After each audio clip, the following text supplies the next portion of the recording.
नमस्कार, India voice पर स्वागत है आपका। मैं हूं आपके साथ प्रियंका मिश्रा। बुलेटिन की करेंगे शुरुआत और आइए आपको सीधे लिए चलते हैं वाराणसी, जहां पर आज संस्कृत से जुड़े कार्यक्रम में प्रधानमंत्री नरेंद्र मोदी और उत्तर प्रदेश के मुख्यमंत्री योगी आदित्यनाथ पहुंचे।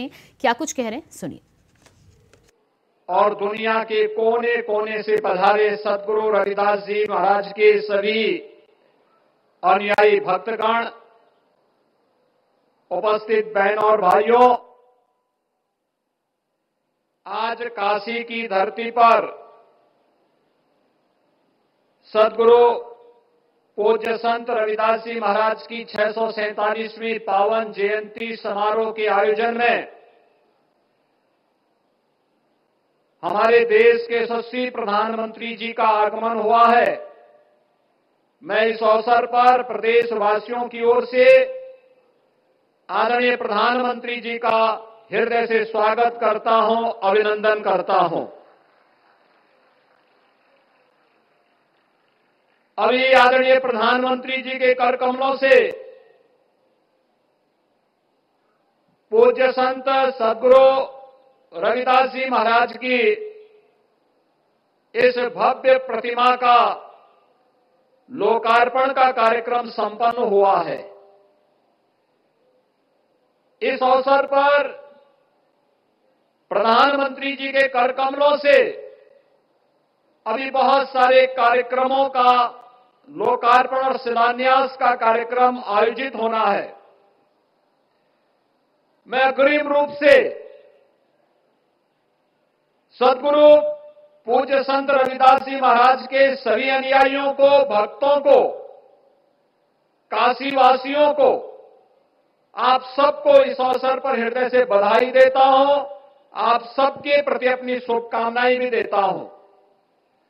आज हम श्री गोवर्धनपुर में आते हैं तो यहां पर हम लोगों को एक नया स्वरूप काशी की ही तर्ज पर देखने को मिलता है। आज से 10 वर्ष पहले यह एक कल्पना थी, विवाद थे। ये जो यहां पे समागम होता है, इतना भव्य समागम, जगह नहीं मिल पाती थी, सड़कें संकरी थी। लेकिन हम सब आभारी हैं आदरणीय प्रधानमंत्री जी के, जिनकी दूरदर्शिता, जिनका मार्गदर्शन और जिनके नेतृत्व में आज सदगुरु पूज्य संत रविदास जी महाराज का पावन तीर्थ एक बार नई भव्यता के साथ, नई दिव्यता के साथ चमकता हुआ दिखाई दे रहा है। और सचमुच इसके लिए आप सबको हृदय से बधाई। अभी यहां पे सदगुरु के संग्रहालय का भी शिलान्यास का कार्यक्रम प्रधानमंत्री जी के कर कमलों से होने जा रहा है। आप देखना कितनी बड़ी प्राचीन विरासत को, ये विरासत जब अगले 3 वर्ष के अंदर ही यहां पे यह संगत सदगुरु देता हूं। मैं देश और दुनिया भर के सभी श्रद्धालुओं को संत रविदास जी की जन्म जयंती और माघी पूर्णिमा की हार्दिक बधाई देता हूं। साथियों, आज महान संत और समाज सुधारक गाडगे बाबा की जयंती भी है। गाडगे बाबा ने संत रविदास की तरह ही समाज को रूढ़ियों से निकालने के लिए, दलितों, वंचितों के कल्याण के लिए बहुत काम किया था। खुद बाबा साहब आंबेडकर उनके बहुत बड़े प्रशंसक थे। गाडगे बाबा भी बाबा साहब से बहुत प्रभावित रहते थे। आज इस अवसर पर मैं गाडगे बाबा के चरणों में भी श्रद्धापूर्वक नमन करता हूं। साथियों, अभी मंच पर आने से पहले मैं कृतज्ञता से भी भीतर महसूस कर रहा था। वर्षों पहले भी जब मैं न राजनीति में था, न किसी पद पर था, तब भी संत रविदास जी की शिक्षाओं से मुझे मार्गदर्शन मिलता था। मेरे मन में ये भावना होती थी कि मुझे रविदास जी की सेवा का अवसर मिले। और आज काशी ही नहीं, देश की दूसरी जगहों पर भी संत रविदास से जुड़े संकल्पों को पूरा किया जा रहा है। रविदास जी की शिक्षाओं को प्रसारित करने के लिए नए केंद्रों की स्थापना भी हो रही है। अभी कुछ महीने पहले ही मुझे मध्य प्रदेश के सतना में भी संत रविदास स्मारक एवं कला संग्रहालय के शिलान्यास का सौभाग्य मिला था। काशी में तो विकास की पूरी गंगा ही बह रही है। साथियों, भारत का इतिहास रहा है, जब भी देश को जरूरत हुई है, कोई न कोई संत, ऋषि, महान विभूति भारत में जन्म लेते हैं। रविदास जी तो उस भक्ति आंदोलन के महान संत थे जिसने कमजोर और विभाजित हो चुके भारत को नई ऊर्जा दी थी। रविदास जी ने समाज को आजादी का महत्व भी बताया था और सामाजिक विभाजन को भी पाटने का काम किया। ऊंच नीच, छुआछूत, भेदभाव, इस सब के खिलाफ उन्होंने उस दौर में आवाज उठाई थी। संत रविदास एक ऐसे संत है जिन्हें मत, मजहब, पंथ, विचारधारा की सीमाओं में नहीं बांधा जा सकता। रविदास जी सबके हैं और सब रविदास जी के हैं। जगतगुरु रामानंद के शिष्य के रूप में उन्हें वैष्णव समाज भी अपना गुरु मानता है। सिख भाई बहन उन्हें बहुत आदर की दृष्टि से देखते हैं। काशी में रहते हुए उन्होंने मन चंगा तो कठौती में गंगा की शिक्षा दी थी। इसलिए काशी को मानने वाले लोग, मां गंगा में आस्था रखने वाले लोग भी रविदास जी से प्रेरणा लेते हैं। मुझे खुशी है कि आज हमारी सरकार रविदास जी के विचारों को ही आगे बढ़ा रही है। भाजपा सरकार सबकी है। भाजपा सरकार की योजनाएं सबके लिए है। सबका साथ, सबका विकास, सबका विश्वास और सबका प्रयास, ये मंत्र आज 140 करोड़ देशवासियों से जुड़ने का मंत्र बन गया है। साथियों, रविदास जी ने समता और समरसता की शिक्षा भी दी और हमेशा दलितों, वंचितों की विशेष रूप से चिंता भी की।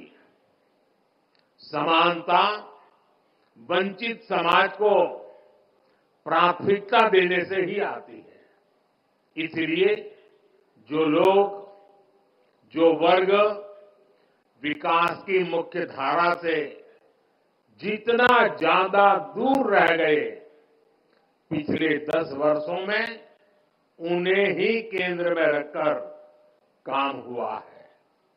पहले जिस गरीब को सबसे आखिरी समझा जाता था, सबसे छोटा कहा जाता था, आज सबसे बड़ी योजनाएं उसी के लिए बनी है। इन योजनाओं का दुनिया में सबसे बड़ी सरकारी योजनाएं कहा जा रहा है। आप देखिए, कोरोना की इतनी बड़ी मुश्किल आई, हमने 80 करोड़ गरीबों को मुफ्त राशन की योजना चलाई।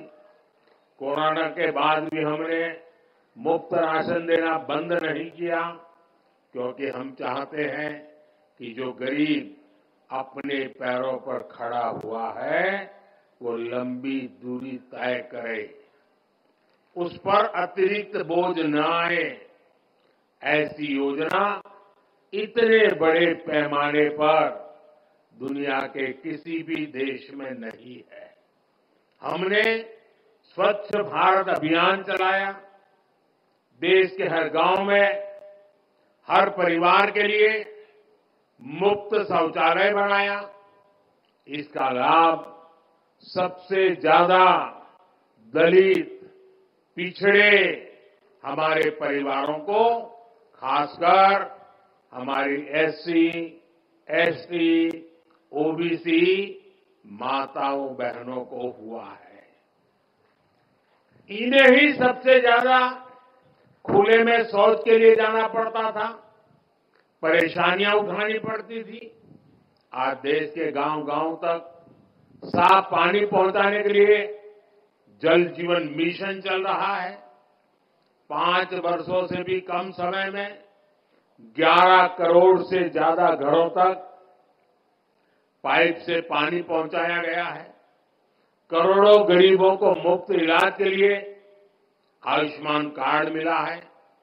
उन्हें पहली बार ये हौसला मिला है कि अगर बीमारी आ भी गई तो इलाज के अभाव में जिंदगी खत्म नहीं होगी। इसी तरह जन-धन खातों से गरीब को बैंक जाने का अधिकार मिला है। इन्हीं बैंक खातों में सरकार सीधे पैसा भेजती है।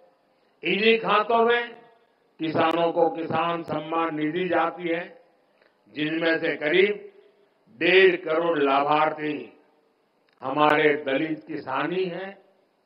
फसल बीमा योजना का लाभ उठाने वाले किसानों में बड़ी संख्या दलित और पिछड़े किसानों की है।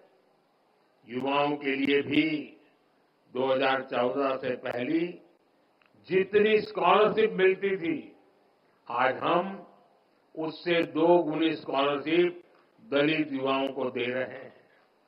इसी तरह 2022-23 में पीएम आवास योजना के तहत हजारों करोड़ रुपए दलित परिवारों के खातों में भेजे गए, ताकि उनका भी अपना पक्का घर हो। और भाइयों बहनों, भारत इतने बड़े बड़े काम इसलिए कर पा रहा है क्योंकि आज दलित, वंचित, पिछड़ा और गरीब के लिए सरकार की नीयत साफ है। भारत ये काम इसलिए कर पा रहा है क्योंकि आपका साथ और आपका विश्वास हमारे साथ है। संतों की वाणी हर युग में हमें रास्ता भी दिखाती है और हमें सावधान भी करती है। रविदास जी कहते थे, जात पात्र के फेर मही, उर्जी रही सब लोग, मानुष ताकू खात है, रैदास जात कर लोग। अर्थात ज्यादातर लोग जात पात के भेद में उलझे रहते हैं, उलझाते रहते हैं। जात पात का यही रोग मानवता का नुकसान करता है। यानी जात पात के नाम पर जब कोई किसी के साथ भेदभाव करता है तो वो मानवता का नुकसान करता है। अगर कोई जात पात के नाम पर किसी को भड़काता है तो वो भी मानवता का नुकसान करता है। इसलिए भाई और बहनों, आज देश के हर दलित को, हर पिछड़े को एक और बात ध्यान रखनी है। हमारे देश में जाति के नाम पर उकसाने और उन्हें लड़ाने में भरोसा रखने वाले इंडी गठबंधन के लोग दलित, वंचित के हित की योजनाओं का विरोध करते हैं। और सच्चाई ये है कि ये लोग जाति की भलाई के नाम पर अपने परिवार के स्वार्थ की राजनीति करते हैं। आपको याद होगा, गरीबों के लिए शौचालय बनाने की शुरुआत हुई थी तो इन लोगों को उन्होंने इसका भी मजाक उड़ाया था। उन्होंने जन-धन खातों का भी मजाक उड़ाया था। इन्होंने डिजिटल इंडिया का विरोध किया था। इतना ही नहीं, परिवारवादी पार्टियों की एक और पहचान है, ये अपने परिवार से बाहर किसी भी दलित, आदिवासी को आगे बढ़ने नहीं देना चाहते। दलित आदिवासियों का बड़े पदों पर बैठना इन्हें बर्दाश्त नहीं होता है। आपको याद होगा जब देश में पहली आदिवासी महिला राष्ट्रपति बनने के लिए महामहिम द्रौपदी मुर्मू जी चुनाव लड़ रही थी, तो किन किन लोगों ने उनका विरोध किया था, किन किन पार्टियों ने उन्हें हराने के लिए सियासी लामबंदी की थी। वे सब की सब यही परिवारवादी पार्टियां आई थी जिन्हें चुनाव के समय दलित, पिछड़ा, आदिवासी अपना वोट बैंक नजर आने लगता है। हमें इन लोगों से इस तरह की सोच से सावधान रहना है। हमें जातिवाद की नकारात्मक मानसिकता से बचकर रविदास जी की सकारात्मक शिक्षाओं का पालन करना है। साथियों, रविदास जी कहते थे 100 वर्ष लो जगत मही जीवत रही करू काम। रविदास कर्म ही धर्म है, कर्म करहु निष्काम। अर्थात 100 वर्ष का जीवन हो तो भी पूरे जीवन हमें काम करना चाहिए, क्योंकि कर्म ही धर्म है। हमें निष्काम भाव से कर्म करना चाहिए। संत रविदास जी की शिक्षा आज पूरे देश के लिए है। देश इस समय आजादी के अमृतकाल में प्रवेश कर चुका है। पिछले वर्षों में अमृतकाल में विकसित भारत के निर्माण की मजबूत नींव रखी जा चुकी है। अब अगले 5 साल हमें इस नींव पर विकास की इमारत को और ऊंचाई देनी है। गरीब वंचित की सेवा के लिए जो अभियान 10 वर्षों में चले हैं, अगले 5 वर्षों में उन्हें और भी अधिक विस्तार मिलना है। ये सब 140 करोड़ देशवासियों की भागीदारी से ही होगा। इसलिए ये जरूरी है कि देश का हर नागरिक अपने कर्तव्यों का पालन करे।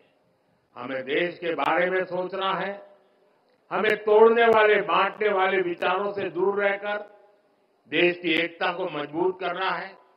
मुझे विश्वास है कि संत रविदास जी की कृपा से देशवासियों के सपने जरूर साकार होंगे। आप सभी को एक बार फिर संत रविदास जयंती की मैं बहुत बहुत शुभकामनाएं देता हूं। बहुत बहुत धन्यवाद।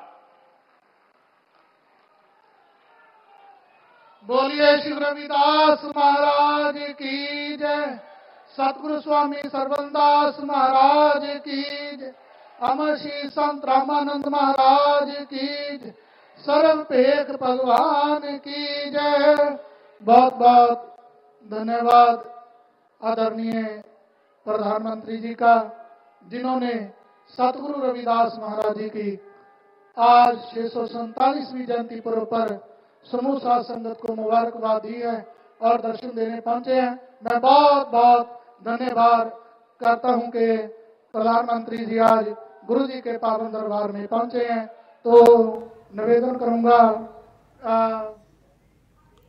तो आप वाराणसी से प्रधानमंत्री नरेंद्र मोदी को सुन पा रहे थे, जो कि 647वीं संत रविदास जी की जयंती के मौके पर बोल रहे थे। उत्तर प्रदेश में राज्यसभा चुनाव को लेकर सपा और बीजेपी में खेमेबंदी तेज है। बीजेपी कैंडिडेट संजय सेठ और सपा कैंडिडेट आलोक रंजन की नैया मझधार में अटकी है। आलोक रंजन की नैया पार लगाने के लिए जहां अखिलेश यादव जनसत्ता दल के मुखिया रघुराज प्रताप सिंह उर्फ राजा भैया से मदद मांग रहे हैं, वहीं बीजेपी ने भी राजा भैया की घेराबंदी शुरू कर दी है। लेकिन राजा भैया की तरफ से लोकसभा चुनाव को लेकर सीट का पेच फंसा दिया गया है।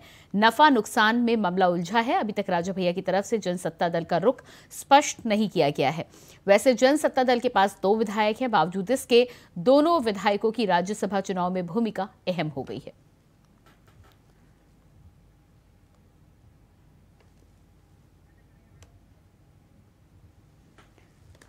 तो उत्तर प्रदेश में राजा भैया की भूमिका को लेकर अब लगातार समाजवादी पार्टी और भारतीय जनता पार्टी की तरफ से जिस तरह से फील्डिंग शुरू कर दी गई है, ऐसे में अब देखना होगा कि राजा भैया का फैसला किसकी तरफ आता है। हालांकि 2019 के बाद से समाजवादी पार्टी और राजा भैया के बीच में तल्खियां देखी जा रही थी, लेकिन उसके साथ ही साथ पुराना रिश्ता राजा भैया और समाजवादी पार्टी का लंबे समय से रहा है। इसके अलावा भारतीय जनता पार्टी की बात करें तो पिछले कुछ दिनों से राजा भैया भी भारतीय जनता पार्टी के पक्ष में और साथ ही साथ नरेंद्र मोदी की तारीफ करते हुए कई मौकों पर देखे गए हैं। ऐसे में उम्मीद लगाया जा रहा है कि भारतीय जनता पार्टी के खेमे में राजा भैया अपनी हामी भर सकते हैं, लेकिन फैसला अभी भी राजा भैया के ऊपर टिका हुआ है। देखना ये होगा कि राज्यसभा के चुनाव से पहले उत्तर प्रदेश में 10 सीटों के लिए राज्यसभा के चुनाव होने हैं, जिसको लेकर समाजवादी पार्टी और भारतीय जनता पार्टी ने अपने अपने कैंडिडेट मैदान में उतार दिए हैं। भारतीय जनता पार्टी की तरफ से 8 कैंडिडेट तो वहीं समाजवादी पार्टी की तरफ से 3 कैंडिडेट मैदान में है। देखना ये होगा कि राजा भैया किसे समर्थन देकर राजपाट सौंपने में मदद करते हैं और भारतीय जनता पार्टी का 8वां कैंडिडेट विजय होता है या फिर समाजवादी पार्टी का 3रा कैंडिडेट।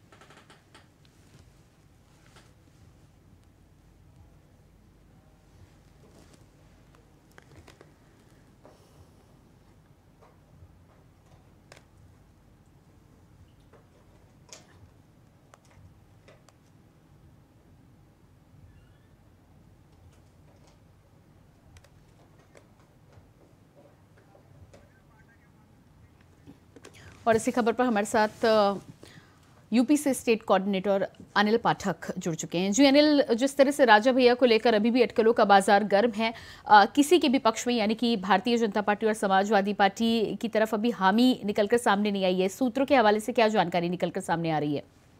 देखिए प्रियंका, उत्तर प्रदेश में विधायकों की खेमेबंदी शुरू हो गई है। समाजवादी पार्टी ने भी जहां अपने सभी विधायकों को बुलाने की कवायद की है, वहीं भाजपा भी अपने विधायकों को प्रशिक्षण के नाम पे जुटा रही है। तो सीधा मुकाबला आलोक रंजन और संजय सेठ के बीच होना है। दोनों की मजेदार फंसी है और इस मजेदार को निकालने में राजा भैया की अहम भूमिका हो सकती है। अखिलेश यादव और भाजपा की तरफ से राजा भैया को ऑफर दिया जा रहा है, लेकिन अभी तक राजा भैया की तरफ से किसी को किसी तरह का जवाब नहीं मिला है। कुल मिलाकर कहानी जो है वो नफा नुकसान की नजर आ रही है। राजा भैया फिर एक बार किंग मेकर की भूमिका में दिखाई पड़ रहे हैं। जी बिल्कुल, किंग मेकर की भूमिका में उत्तर प्रदेश में राजा भैया इस समय हैं और उनके 2 विधायकों की भूमिका बहुत अहम हो जाती है। लेकिन पिछला इतिहास यदि देखा जाए और ताजा समीकरण यदि देखा जाए तो किसकी तरफ पलड़ा ज्यादा भारी नजर आ रहा है? देखिए, अभी कुछ कह पाना मुश्किल है, क्योंकि ये जो पिछला चुनाव था उन्होंने भारतीय जनता पार्टी को जिताया था, लेकिन इस बार जो पेच फंसा हुआ है वो लोकसभा चुनाव का है। राजा भैया चाहते हैं कि उनकी पार्टी को जिसको भी वो वोट दें, भाजपा को दें या फिर सपा को दें, तो समझौते में उनकी पार्टी को जनसत्ता दल को लोकसभा की सीटें मिलें। जनसत्ता दल अभी भी किसी भी गठबंधन में नहीं है, तो इसलिए राजा भैया राजनीति को अच्छी तरह से समझते हैं। ये चुनाव कुल मिलाकर के झोली का भी है। समाजवादी पार्टी के जो कैंडिडेट हैं वो पूर्व IAS हैं, वहीं भाजपा के जो कैंडिडेट हैं संजय सेठ, वो भी बड़े व्यापारी हैं, बिल्डर हैं। इन दोनों की नैया फंसी हुई है उत्तर प्रदेश में। अब ऐसी स्थिति में हर कोई बार्गेन कर रहा है। राजा भैया भी अपना नफा नुकसान देख रहे हैं। उम्मीद जताई जा रही है कि जल्द ही वो इस पर कोई निर्णय लेंगे। जी बिल्कुल, तो इस पूरे मामले यानी कि राजनीतिक बिसात को सियासत में तराजू में तोलकर उसके बाद ही फैसला सामने आएगा। लगातार जिस तरह से बातें सामने आ रही हैं, भारतीय जनता पार्टी और समाजवादी पार्टी की तरफ से गठबंधन को लेकर भी क्या फील्डिंग की जा रही है राजा भैया की? देखिए, बेशक राजा भैया की फील्डिंग हो रही है। समाजवादी पार्टी की तरफ से ये ऑफर भी दिया जा चुका है कि हम लोकसभा की 1 सीट उनको दे सकते हैं, लेकिन उनका दबाव 2 सीटों का बताया जा रहा है। वहीं भाजपा की तरफ से अभी तक इस तरह का कोई स्थिति स्पष्ट नहीं हो पाई है, जबकि राजा भैया का पूर्णतया ये दबाव है कि उन्हें भी लोकसभा चुनाव में शामिल किया जाए। कम से कम 1 सीट तो उन्हें जरूर दी जाए भाजपा गठबंधन में। जी बिल्कुल अनिल, इस तमाम जानकारी के लिए बहुत बहुत शुक्रिया आपका। और इसी के साथ फिलहाल इस बुलेटिन में इतना ही। खबरों के लिए बने रहिए इंडिया वॉइस के साथ। नमस्कार।